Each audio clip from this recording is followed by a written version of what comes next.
আসসালামু আলাইকুম, সবাইকে স্বাগত জানাচ্ছি হাফিজাস রেসিপিস। আজকে আমাদের রেসিপি ভ্যানিলা শাফল কেক। এটি খুবই ক্রিমি এবং সফট একটি কেক। তো চলুন শুরু করা যাক। প্রথমে একটি মিক্সিং বোল নিয়ে নিচ্ছি। এরপর একে একে যোগ করছি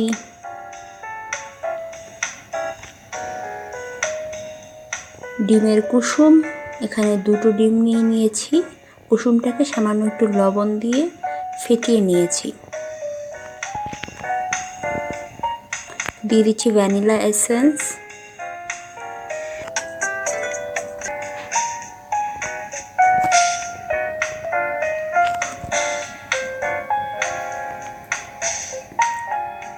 দিয়ে দিচ্ছি সামান্য চিনি। এখানে অল্প একটু চিনি দেব। এরপরে এটাকে মিক্স করে নিচ্ছি। কারণ হচ্ছে ম্যাক্সিমাম চিনিটা আমরা যখন ডিমের সাদা অংশটা বিট করব ওই সময় দিয়ে নেব, তাই এখানে সামান্য চিনি দিলেই হবে। স্মুথ পেস্ট তৈরি করব যাতে চিনির কোনো অংশ অবশিষ্ট না থাকে। এরপর দিয়ে দিচ্ছি বেকিং পাউডার। দিয়ে ভালো করে এটাকে মিক্স করতে হবে। পাউডারে কোনো রকম দানা যাতে অবশিষ্ট না থাকে। এরপর দিয়ে দিচ্ছি ময়দা। এখানে 1 কাপ ময়দা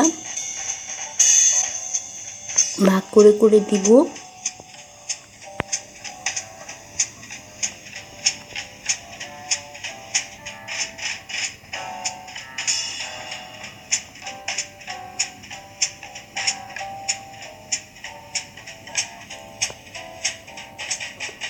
একটা স্মুথ পেস্ট তৈরি করে নিয়েছি।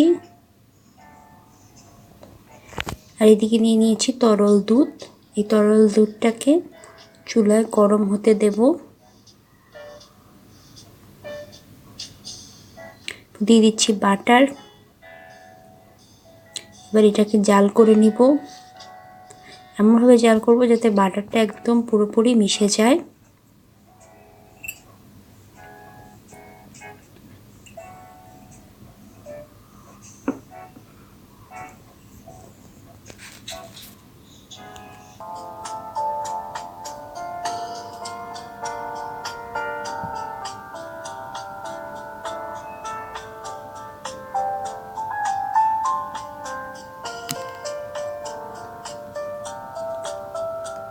দুধটা জাল করা হয়ে গেলে এটাকে কিছুক্ষণ ঠান্ডা হতে দিতে হবে।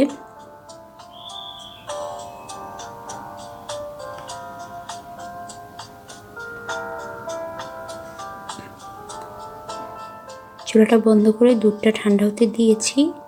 এবার দুধটা ঠান্ডা হওয়ার পরে এটাকে যে আগে মিক্সচারটা তৈরি করেছিলাম ডিমের কুসুম ময়দা দিয়ে, সেই মিক্সচারের মধ্যে কিছুটা দুধ ঢেলে দিব।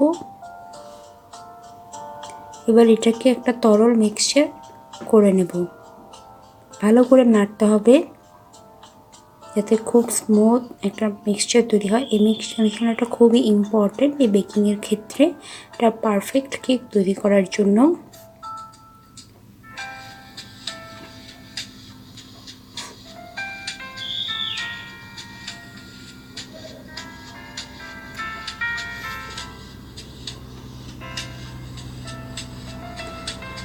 এদিকে এটা মেশানো হয়ে গেলে একটা মিল্ক প্যান নিয়ে নিচ্ছি।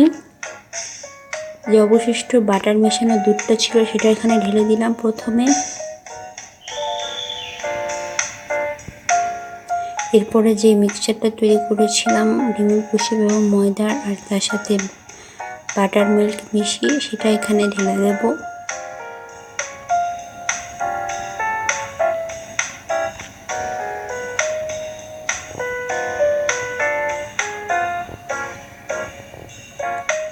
এবার হচ্ছে এটাকে চুলায় বসাবো জাল করার জন্য। একবার একটু নেড়ে নিচ্ছি যাতে নিচ থেকে মিক্সচারটা জমাট না বেঁধে থাকে। এবার হচ্ছে এটাকে চুলা ট্রান্সফার করে দিলাম। চুলাটা জ্বালিয়ে দিয়েছি। এখন এটাকে দাঁড়িয়ে থেকে নাড়তে হবে যাতে কোনোভাবেই জমাট বেঁধে না যায়।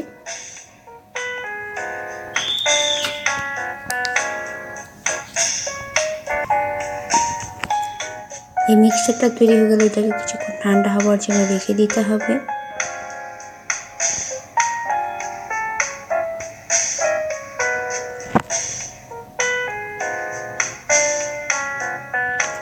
এটা রেডি হয়ে গেছে। এখন এটাকে ঠান্ডা হতে দিয়েছি। এবার এটা ঠান্ডা হয়ে গেলে যে ডিমের সাদা অংশটা করে রেখেছিলাম চিনি দিয়ে বিট করেছিলাম, সেটাকে অল্প অল্প করে মিক্সচারে ঢালবো এবং মেশাবো।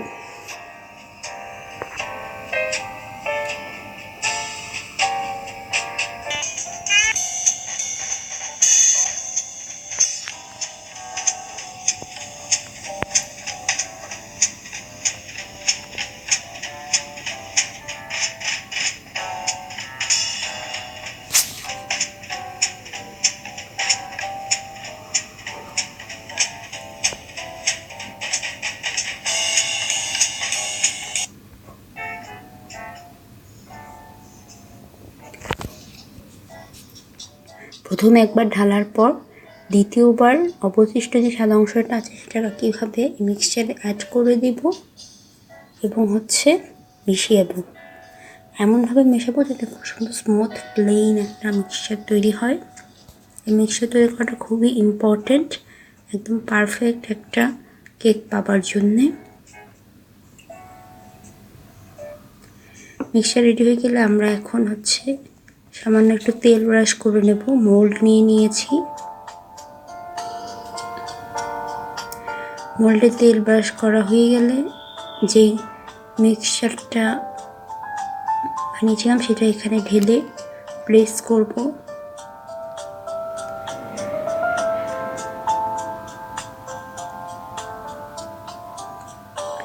এবার এটাকে ট্যাপ করে নেব যাতে কোনো বাবলস বা কোনো এয়ার অবশিষ্ট না থাকে। এখন এটাতে ট্রেতে পানি দিয়ে এটাকে বসিয়ে দিচ্ছি, এখানে গরম পানি দিচ্ছি।